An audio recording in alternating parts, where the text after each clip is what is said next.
লাভ ও ক্ষতি অঙ্কগুলো করবার জন্য যে শর্ট ট্রিক্সগুলো আছে না, সেগুলো আজ আমরা শিখব। তোমরা জানো বিভিন্ন ক্লাসের পরীক্ষার ক্ষেত্রে যেমন 9 এবং 10-এর কিছু শর্ট কোশ্চেন থেকেই থাকে, এমসিকিউ, সেগুলো সমাধান করার জন্য শর্ট ট্রিক্স দরকার। ঠিক তেমনিভাবেই চাকরির পরীক্ষার ক্ষেত্রে দেখবে প্রত্যেকটি পেপারে, যে কোনো চাকরির পরীক্ষা 2 থেকে 3টি অন্তত লাভ এবং ক্ষতি থেকে অঙ্ক এসে থাকে। সুতরাং এই চ্যাপ্টারটি একটি বিশেষ গুরুত্বপূর্ণ বিষয়। তোমরা আমাকে খুব ভালো করে অনুসরণ করো প্রথম থেকে। তোমরা যদি এই এপিসোডটা, আমি আশা করি একটা এপিসোডে হবে না, সবগুলো এপিসোড যদি খুব ভালো করে ফলো করো, আশা করি তোমরা যে কোনো লাভ এবং ক্ষতি থেকে অঙ্ক দিলে তোমরা সেই অঙ্কগুলো সহজেই করে ফেলতে পারবে। ঠিক আছে, তাহলে শুরু করা যাক। আমি শুরু করছি একদম প্রথম থেকে। আচ্ছা, তোমাদের এই অঙ্কগুলো করবার জন্য কিছু কিছু টার্মের সাথে পরিচিত হতে হবে। প্রথমেই বলি ক্রয় মূল্য। ক্রয় মূল্য, ক্রয় মূল্যকে আমরা ইংরেজিতে বলি কস্ট প্রাইস, এবং যেটাকে সংক্ষেপে লিখি আমরা সিপি। সিপি, ঠিক আছে। কস্ট প্রাইস বা ক্রয় মূল্য কি? আমরা যে দামে জিনিস কিনি সেটাই হচ্ছে ক্রয় মূল্য। তারপরে কি আসছে? Selling price.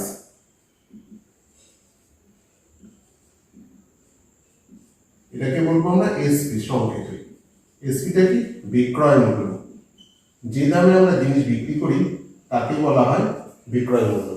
যে দামে জিনিস কিনি সেটা হলো ক্রয় মূল্য, আর যে দামে জিনিস বিক্রি করি সেটাই হচ্ছে বিক্রয় মূল্য। আরেকটি বিষয় জানতে হবে, সেটা হলো মার্ক প্রাইস।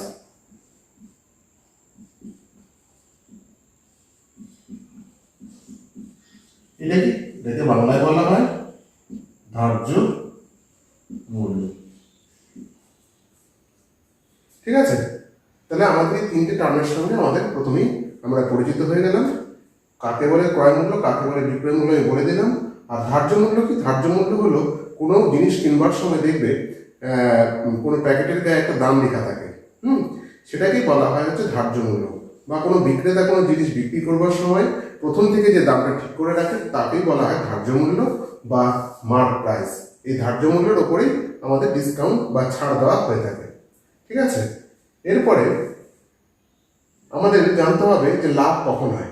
এর একটা জিনিস বিক্রি করে লাভ কখন হবে? অবশ্যই যখন বিক্রয় মূল্যটা যদি ক্রয় মূল্যের চাইতে বেশি হয় তখনই আবার লাভ হয়। তার মানে কি? সেলিং প্রাইস যদি কস্ট প্রাইসের চাইতে বেশি হয়, বিক্রয় মূল্য ক্রয় মূল্যের চাইতে বেশি হলে আমাদের লাভ হয়। লাভকে লাভ বা ইংরেজিতে বলে এটাকে প্রফিট। লাভ কি করে হবে? লাভের পরিমাণটা কত? বিক্রয় মূল্য মাইনাস ক্রয় মূল্য, যেটাকে আমরা বলতে পারি বিক্রয় মূল্যকে আমরা কি দিয়ে লিখছি? SP minus CP. তাহলে প্রফিট ইজ ইকুয়াল টু কি? SP minus CP. একইভাবে যদি ক্ষতি হয়, ক্ষতি কখন হয়? যদি বিক্রয় মূল্যটা ক্রয় মূল্যের চাইতে কম হয়। মানে আমি যে দামে একটা জিনিস কিনলাম, কেনার পরে তার চেয়ে বেশি দামে বিক্রি করতে না পেরে তার চেয়ে কম দামে বিক্রি করে দিলাম, তাহলে কি হলো? জিনিসটা ক্ষতি হয়ে গেল। তাহলে ক্ষতিটা কি? ক্ষতি বা আমরা ইংরেজিতে বলি লস। লস কি? এক্ষেত্রে কি বেশি হবে? এখানে কস্ট প্রাইসটাই সেলিং প্রাইসের চাইতে বেশি হয়ে যাবে। কস্ট প্রাইসেরটা সেলিং প্রাইসের চাইতে বেশি হয়ে যাবে, এবং এক্ষেত্রে লস কত হবে? Cost price minus selling price. ঠিক আছে, তাহলে আমরা জেনে গেলাম লাভ কি করে বের করে? Selling price minus cost price. আর ক্ষতি কি করে হয়? Cost price minus selling price. আর একবার বলি, তাহলে লাভ কি করে হলো? বিক্রয় মূল্য থেকে ক্রয় মূল্য বিয়োগ করে আমরা লাভ পাবো, that is selling price minus cost price. এবং ক্ষতি কি করে পাবো? কস্ট প্রাইস থেকে যদি আমরা সেলিং প্রাইসটা বিয়োগ করি তাহলে আমরা পেয়ে যাবো ক্ষতির পরিমাণ। ঠিক আছে, এবার তোমরা অঙ্কে একটা জিনিস লক্ষ্য করবে, অঙ্ক করতে গেলে দেখবে লাভের হার বা ক্ষতির হার বলে একটা জিনিস বলা হয়েছে। লাভের হারটা কি জিনিস? তবে এই জায়গায় একটা জিনিস বলে থাকি যে লাভের হার যখন দেওয়া থাকবে না, তখন সবসময় ধরে নিতে হবে যে লাভটা আমার ক্রয় মূল্যের উপরে হয়েছে। যে দামে কিনেছি সাধারণত সেই দামের উপরেই আমাকে লাভটা ধরতে হবে। লাভ কখন হয়? যত দামে কিনেছি তার চেয়ে বেশি দামে বিক্রি করলে লাভ হয়। তাহলে লাভটা আমরা সবসময় কাকে কনসিডার করবো? ক্রয় মূল্যকে বা কস্ট প্রাইসকে কনসিডার করবো। ঠিক আছে, কিন্তু যদি অঙ্কে বলে দেওয়া থাকে না লাভের হারটা বিক্রয় মূল্যের উপরে, সেক্ষেত্রে আমরা বিক্রয় মূল্যের উপরে ধরে অঙ্কটা করব। কিন্তু যদি কোনো জায়গায় কোনো উল্লেখ করা না থাকে তাহলে আমরা অবশ্যই লাভের হার বা লাভ যখন বের করব তখন আমরা ক্রয় মূল্যটাকে ধরব। ঠিক আছে, তাহলে আমরা এখন নতুন জিনিস শিখবো, লাভের হার।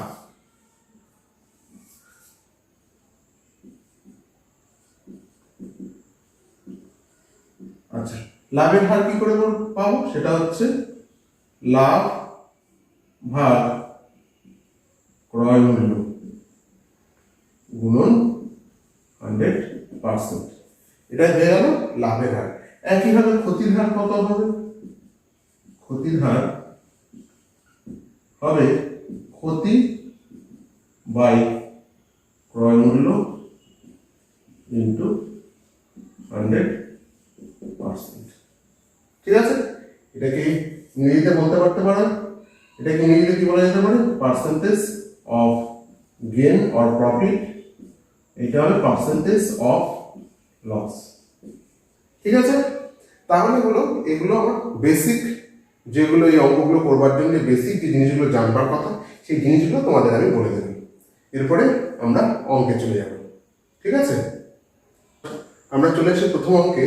কি বলেছে? একটি জামা 360 টাকায় বিক্রি করায় 10% ক্ষতি হলো, জামাটির ক্রয় মূল্য কত? ঠিক আছে, তাহলে এখানে ক্ষতি কত বলেছে? এখানে ক্ষতির হার হচ্ছে 10%। এটাকে কিভাবে আমরা লিখতে পারি? 10/100। এটাকে আমরা কি বলতে পারি? 1/10। এখন দেখো, তোমাদেরকে আমি বললাম ক্ষতি সাধারণত কার উপরে হয়ে থাকে? ক্রয় মূল্য। তাহলে আমরা বলতে পারি এটা ক্রয় মূল্য, এটাকে আমরা ধরবো ক্রয় মূল্য, আর ক্ষতিটা হচ্ছে 1। তাহলে আমরা এখানে সিপি কি ধরলাম? কস্ট প্রাইস ধরে নিলাম 10 ইউনিট, আর ক্ষতি মানে লস ধরে নিলাম আমার 1 ইউনিট। দেয়ারফর সেলিং প্রাইস কত হবে? দেখো, যখনই ক্ষতি হয়েছে তাহলে অবশ্যই কি হবে? আমার বিক্রয় মূল্যটা বা সেলিং প্রাইসটা কি হবে? কস্ট প্রাইসের চাইতে কম হবে। এখানে ক্ষতি হয়েছে 1 টাকা, তাহলে সেলিং প্রাইস কত হবে? কস্ট প্রাইসের চেয়ে 1 টাকা কম হবে, তাহলে সেলিং প্রাইসটা কত হয়ে যাবে? যেটা হয়ে গেল 9। এখন আমার অঙ্কে বলে দিয়েছে যে আমার বিক্রয় মূল্য কত? 360 টাকা। তাহলে 9টাকে আমরা বলতে পারি 360। তাহলে 1 কত? 360/9। তারপরে আমার এখানে ধরেছিলাম কত? কস্ট প্রাইস 10 ধরেছি, তাহলে এটা এটা এটা মানে কত হয়ে গেল? 40। 10 মানে কত হবে? অবশ্যই 40 গুণন 10 মানে 400। তার মানে কি পেয়ে গেলাম? আমার জিনিসটার ক্রয় মূল্য কত পেয়ে গেলাম? 400 টাকা। এই অঙ্কটি আমরা আরেকভাবে করতে পারি। সেটি কি রকম? সেটি দেখে নাও।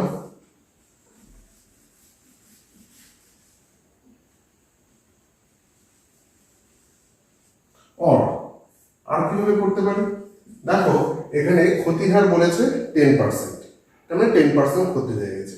তাহলে ক্রয় মূল্যের কত পার্সেন্ট জিনিসটির বিক্রয় মূল্য হবে?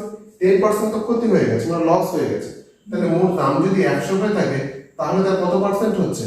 তাহলে 100 থেকে 10 বিয়োগ করলে 90%। তাহলে ক্রয় মূল্যের 90%ই হচ্ছে আমার এখন বিক্রয় মূল্যটা, হ্যাঁ কি না? তাহলে কি লিখতে পারি? 90% of CP is equal two 360। এটাকে আমরা কি লিখতে পারি? 90/100 গুণন সিপি ইজ ইকুয়াল টু 360। অতএব সিপি ইজ ইকুয়াল টু 360 গুণন 100/90। এখানে আমরা কত পেয়ে গেলাম? কস্ট প্রাইস 400 টাকা। তোমরা দুটো উপায় যে কোনো একটা উপায় অঙ্কটি করতে পারো। ঠিক আছে, আমরা চলে যাব পরের অঙ্কে।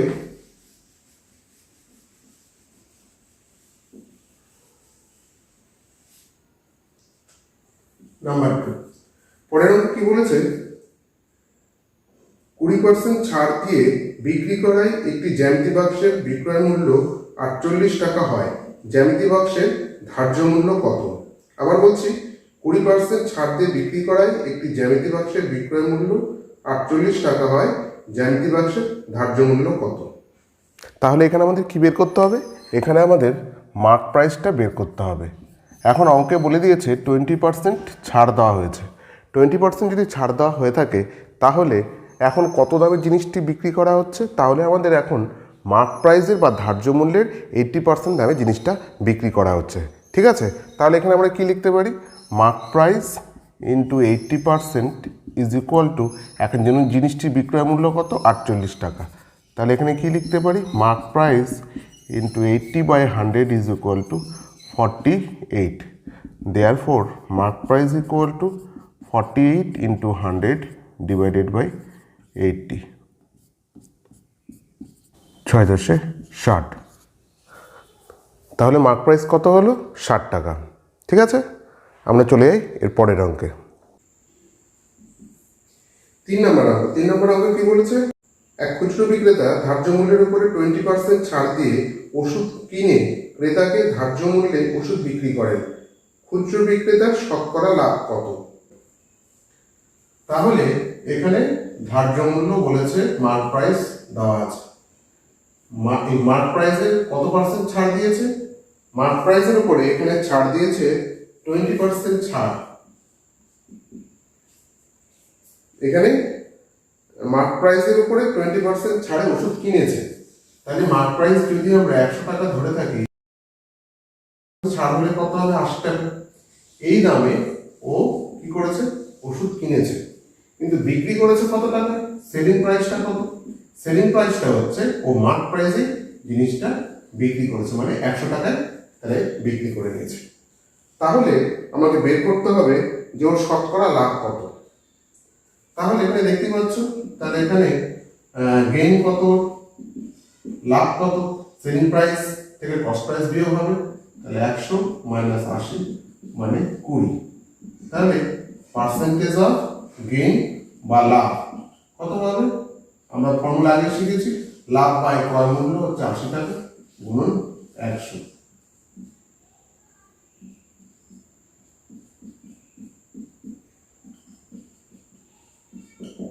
তাহলে ওর লাভের ভাগ কত হলো, 25%। এরপরে চলে আসবো আমরা পরের অঙ্কে। পরের অঙ্কে কি বলেছে, ক্রয় মূল্যের উপরে 20% লাভ হলে বিক্রয় মূল্যের উপরে শতকরা লাভ কত। ক্রয় মূল্যের উপরে 20% লাভ হলে বিক্রয় মূল্যের উপর শতকরা লাভ কত হবে। তাহলে এখানে দেওয়া আছে 20%, এটা হচ্ছে লাভের হার। এটাকে লিখতে পারি আমরা 20/100, বা একে লিখতে পারি 1/5, কাটাকুটি করলে হবে 1/5। যেহেতু এটা বলেছে লাভ, লাভ কখন হয়, সবসময় ক্রয় মূল্যের উপরে হয়। তো নিচের থেকে আমরা কি করবো, ক্রয় মূল্য ধরে নিলাম, কস্ট প্রাইস 5 ইউনিট, আর এটা হচ্ছে প্রফিট, তাহলে পি ফর প্রফিট হচ্ছে 1। তাহলে সেলিং প্রাইস কত হবে এখানে, অবশ্যই সেলিং প্রাইসটা বেশি হবে, কারণ এখানে প্রফিট হয়েছে 6। তাহলে বলেছে এখানে কি বের করতে হবে, এখানে বলেছে বিক্রয় মূল্যের উপরে শতকরা লাভ কত। তাহলে বিক্রয় মূল্যের উপর শতকরা লাভ কত হবে, percentage of gain on selling price. তাহলে এখানে সেলিং প্রাইস কত, 6, আর প্রফিট কত, 1 ইন্টু 100%, কাটাকুটি করে এটা 3, 2 দিয়ে 50, 50/3%, মানে এটাকে আমরা কি লিখতে পারি, 16/2/3% হলো। তাহলে এটা আমরা এইভাবে করতে পারি। অর আমরা অন্যদিকে আরেকভাবে করতে পারি। এখানে ধরে নিই কস্ট প্রাইস ধরে নিলাম হচ্ছে আমার 100 টাকা। এখন দেখো কত পার্সেন্ট প্রফিট হয়েছে, 20% প্রফিট হয়েছে। 20% যদি প্রফিট হয়ে থাকে তাহলে ওর সেলিং প্রাইস কত হয়ে যাবে, 120 টাকা। ঠিক আছে, তাহলে প্রফিট কত, 20 টাকা। এখানে প্রফিট হচ্ছে 20 টাকা, 100 টাকায় 20 টাকা প্রফিট হয়েছে। তাহলে 100 টাকায় 20 টাকা যদি প্রফিট হয়ে থাকে, তাহলে সেলিং প্রাইস 120 টাকা। তাহলে এই পার্সেন্টেজ অফ গেইন বিক্রয় মূল্যের উপরে তাহলে লাভের হার কত, তাহলে লাভ 20 টাকা, বিক্রয় মূল্য কত, 120 টাকা ইন্টু 100। তাহলে এটা কি হবে, 0 0, একই হবে 5 6 3 10, তাহলে 50/3 পার্সেন্টেজ মানে 16/2 2.3%। ওকে, চলে যাবো আমরা এর পরের অঙ্কে।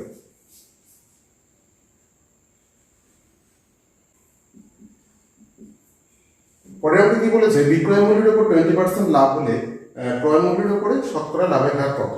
এখানকার অঙ্কটা ঠিক আগের অঙ্কের উল্টো। এখানে বলে দিয়েছে বিক্রয় মূল্যের উপর 20% লাভ হলে ক্রয় মূল্যের উপর শতকরা লাভের হার কত। ঠিক আছে, 20% মানে আমরা লিখতে পারি 20/100 মানে 1/5। এখানে লাভটা বলে দিয়েছে বিক্রয় মূল্যের উপর, তাহলে নিচে থেকে আমরা কি ধরতে পারি, সেলিং প্রাইস। সেলিং প্রাইস তাহলে কত ধরবো আমরা, 1 ইউনিট। লাভ, প্রফিট আর গেইন 1। দেয়ারফর সিপি কত হবে, অবশ্যই সিপিটা কি হবে, যেহেতু লাভ হয়েছে কম হবে, তাহলে এখানে কত হবে, এটা হবে হচ্ছে 4 ইউনিট। তাহলে percentage of gain on cost price, cost প্রাইসের উপরে লাভের কত হবে, তাহলে এখানে কস্ট প্রাইস কত, কস্ট প্রাইস এখানে 4, লাভ কত 1 ইনটু 100%, এটা কত হয়ে গেল 25%। ঠিক আছে, অঙ্কটা খুব সহজেই হয়ে গেল।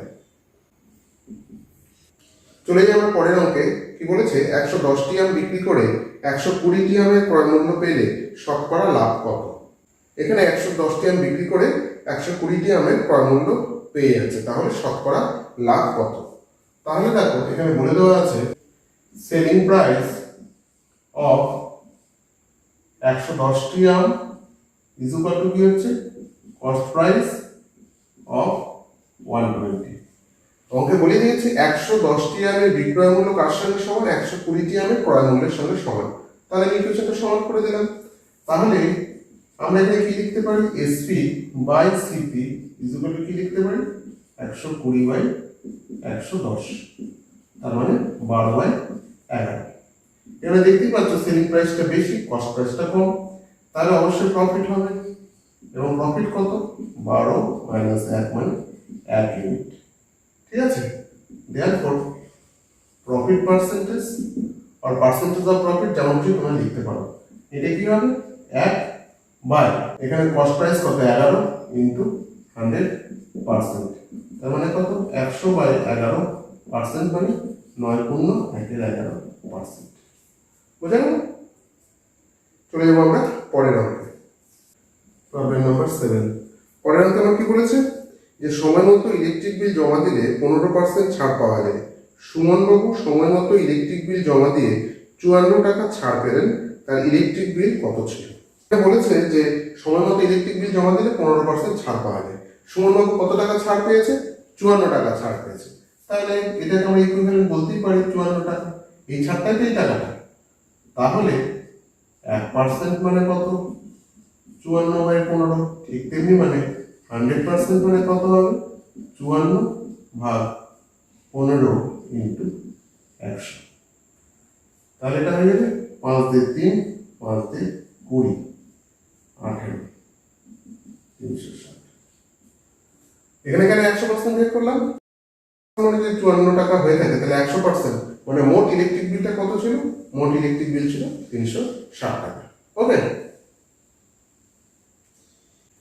চলে আসে পরের অঙ্কে। পরের অঙ্কে কি বলেছে, বিক্রয় মূল্যের উপর 20% ক্ষতিতে একটি দ্রব্য 480 টাকায় বিক্রি করা হলে দ্রব্যটির ক্রয় মূল্য কত। তাহলে 20% ক্ষতিতে বিক্রি করা হয়েছে, ক্ষতিতে বিক্রি করা হয়েছে। তাহলে ক্ষতিতে যদি বিক্রি করা হয়ে থাকে তাহলে আসল দাম বা যে দামটা আমরা পেয়েছি সেটা কত পার্সেন্ট দাম, 80% দাম, হ্যাঁ কি না। তাহলে এটা তো ক্ষতি হয়ে গেছে, এই দামটা তো আমরা পাইনি, তাহলে কত দামটা পেয়েছি, কত 80% পেয়েছি। তাহলে 80% সমান সমান আমরা ধরে নিতে পারি এটা কার সঙ্গে ইকুইভ্যালেন্ট, এটা ধরে নিতে পারি যে 80% বিক্রি করেছে, এটা তো বলে দিয়েছে বইয়ের মধ্যে 480 টাকায় বিক্রি করেছে। তাহলে এটা আমরা ধরে নিতে পারি যে 80% সমান সমান 480 টাকা। তাহলে অবশ্যই 1 মানে কত, 480/80। তাহলে পুরো জিনিসটার দাম কত, অবশ্যই 100% ধরে নেব। তাহলে 100% বা পুরো জিনিসটার দাম কত হবে, এটা কেটে দিলে হবে 6, তাহলে 6 × 100 মানে 600। তাহলে জিনিস জিনিসটির দাম কত ছিল? 600 টাকা। ঠিক আছে, অঙ্কটি আমরা আরেকভাবে করতে পারি। অর 20% ক্ষতি, তো এটাকে আমরা লিখতে পারি 1/5। এখানে ক্ষতি যেহেতু হয়েছে তাহলে এটা হচ্ছে আমার কস্ট প্রাইস আর এটা হচ্ছে আমার লস। ঠিক আছে, তাহলে সেলিং প্রাইস কত? সেলিং প্রাইসটা অবশ্যই কম হবে, তাহলে কত হবে? 5 - 1 = 4 ইউনিট। ঠিক আছে, এখন আমার অঙ্কে বলে দিয়েছে যে জিনিসটির বিক্রয় মূল্য 480 টাকা, তাহলে আমরা 4কে ইকুইভ্যালেন্ট কার সমান লিখতে পারি? 480। তাহলে 1 কত হলো? 480/4, 120 টাকা। আমরা এখানে সিপি কত ধরেছিলাম? 5, তাহলে 5 মানে কত হবে? 5 মানে পাবে 5 × 120 মানে 600 টাকা।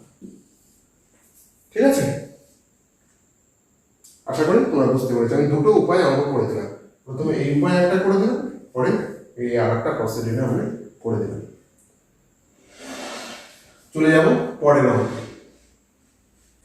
পরের অঙ্কে কি বলেছে? একটি দ্রব্য পরপর 20% ও 10% ছাড়ে বিক্রয় করা হলে তার সমতুল্য ছাড় কত? দুটো ছাড় দিয়েছে, একটা হচ্ছে 20% ছাড়, একটা হচ্ছে 10% ছাড়। এটা কিরকম ছাড়? সমতুল্য ছাড় আমাকে বের করতে বলেছে। এটা ইংরেজিতে বলা হয় ইকুইভ্যালেন্ট ডিডাকশন কত হবে। ওকে, তাহলে আমরা কি করব? ধরে নিই একটা জিনিসের দাম ধরে নিই 100 টাকা। ঠিক আছে, এবার প্রথমে ওকে ছাড় দিলে কত পার্সেন্ট? 20% ছাড় দেওয়া হলো, তাহলে 20% ছাড় দিলে ওর দাম কত হয়ে গেল? 80 টাকা। পরে আবার ওকে কত পার্সেন্ট ছাড় দেওয়া হলো? 10% আবার ছাড় দেওয়া হলো। তাহলে 80% যদি 10% ছাড় হয় তাহলে কত হবে? 80 × 10/100 মানে 8 টাকা। তাহলে পরে আবার 8 টাকা ছাড় দেওয়া হলো, তাহলে জিনিসটির দাম এখন কত হলো? 80 - 8 = 72। ছিল আমার 100 টাকা, হয়ে গেল জিনিসটির দাম কত হয়ে গেল? 72 টাকা। ঠিক আছে, তাহলে মোট ছাড় কত হলো? তাহলে মোট ছাড় বা সমতুল্য ছাড় কত হয়ে গেল? 100 - 72 মানে কত পার্সেন্ট? 28%। ঠিক আছে, এটাকে আমরা বলবো সমতুল্য ছাড়। ঠিক আছে, দুটো ছাড়, প্রথমে 20% ছাড়, পরে আরেকবার 10% ছাড়। ঠিক আছে, আমরা এই অঙ্কটি আরেকভাবে করতে পারি শর্ট উপায়ে। কি করে করতে পারি? অর দেখো এখানে দুটো ডিডাকশন আছে, একটা হচ্ছে ডিডাকশন 1 20% আর একটা ডিডাকশন 2 হচ্ছে 10%। তাহলে টোটাল বা ইকুইভ্যালেন্ট বা সমতুল্য ছাড় কত হবে? তাহলে সমতুল্য ছাড় ফর্মুলাটা শিখে রাখো, এটা হচ্ছে d1 + d2 - d1 d2 100%। তাহলে এখানে d1 কত? d1 20 + d2 10 - 20 × 10/100, তাহলে কত হলো? 30 - 2% মানে 28%। তাহলে সমতুল্য ছাড় কত হলো? 28%। তোমরা এইভাবে করতে পারো, এইভাবে করতে পারো। ঠিক আছে, এরপরে আমরা এই ঠিক একই বিষয়ে আরেকটি অঙ্ক করব, সেটি হচ্ছে সমতুল্য ছাড়। ঠিক আছে, তাহলে এর পরের অঙ্কটি কি আছে? পরের অঙ্কটি বলেছে একটি দ্রব্যের ধার্য মূল্য 900 টাকা। ঠিক আছে, মার্ক প্রাইস 900 টাকা, পরপর 20% ও 10% ছাড় দেওয়া হয়। ঠিক আছে, এরপর দ্রব্যটির বিক্রয় মূল্য কত? তাহলে একটি জিনিসের মার্ক প্রাইস বা ধার্য মূল্য 900 টাকা, এখানে পরপর দুটো ছাড় দেওয়া হয়েছে, একটা 20% একটা 10%, তাহলে জিনিসটির বিক্রয় মূল্য কত হবে? তাহলে এখানে মার্ক প্রাইস বলে দেওয়া আছে 900 টাকা, দুটো ছাড়, একটা 20% একটা 10%। আমরা কেমনই বললাম সমতুল্য ছাড় ফর্মুলাটা কি? দুটো যোগ করতে হবে, 10 - 20 × 10/100, তাহলে এটা কত হচ্ছে? 30 - 2 28%। তাহলে সমতুল্য ছাড় কত হলো? মোট ছাড় কত হলো? 28%। দুটো দুটো ছাড় দেওয়ার পরে ছাড়টা কত হলো, তাহলে 900 গুণন 28% মানে 100। এটা কেটে দিলাম, তাহলে এটা হবে 8 2 7 25। তাহলে ছাড় হলো কত টাকা, ছাড় হলো আমার 252 টাকা।